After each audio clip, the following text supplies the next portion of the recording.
పెన్షనర్లు, కాంట్రాక్ట్ ఉద్యోగులు, అవుట్సోర్సింగ్ ఉద్యోగులు, నిరుద్యోగులు, కౌలు రైతులు, కార్మికులు, అసంఘటిత రంగ కార్మికులు ఎవరైనా సరే వాళ్ళ ఇష్యూ మనం ముందుకు వస్తే అది ముఖ్యమంత్రి కావచ్చు, మంత్రులు కావచ్చు, శాసన మండలి కావచ్చు, ఎక్కడైనా సరే దాన్ని చాలా స్పష్టంగా మనం రిప్రజెంట్ చేయడం జరిగింది.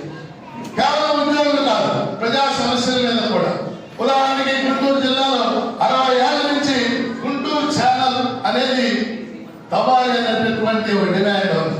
గుంటూరు ఛానల్ కనుక తవ్వినట్లయితే పత్తిపాడు, పెదలందిపాడు, కాకుమాను, పర్చూరు 4 మండలాల్లో 60 ఎకరాలకు నీళ్లు వస్తాయి, 70 గ్రామాలకు మంచినీళ్ళు వస్తాయి. ఆ డిమాండ్ని గత 3-4 ఏళ్ళుగా ముందుకు తీసుకెళ్తున్నది పీడీఎఫ్ ఎమ్మెల్సీ నేను మాత్రమే. అలాగే వాళ్ళ పల్లాల్లో వరికిపూడి శరాన్ని దాని 96లో చంద్రబాబు నాయుడు శంకుస్థాపన చేశారు, 2008లో రాజశేఖర రెడ్డి శంకుస్థాపన చేశారు, 2023లో జగన్మోహన్ రెడ్డి శంకుస్థాపన చేశారు. వరికిపూడి శర నిర్మాణం జరిగితే 4 మండలాలు వెల్దుర్తి, దుర్గి, కొల్లాపల్లి, కొల్లలచేరు 4 మండలాల్లో 1,00,000 ఎకరాలకు నీళ్లు వస్తాయి. 1,00,000 ఎకరాలు 80 గ్రామాలకు మంచినీళ్ళు వస్తాయి. కానీ ఈ రోజు కూడా పనులు ప్రారంభించలేదు.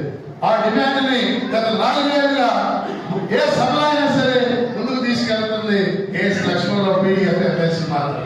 అంటే మీలో చాలా మంది కొంతమందికి అనిపిస్తుంది ఏమంటే ఇది కేవలం ఉద్యోగులు, ఉపాధ్యాయులు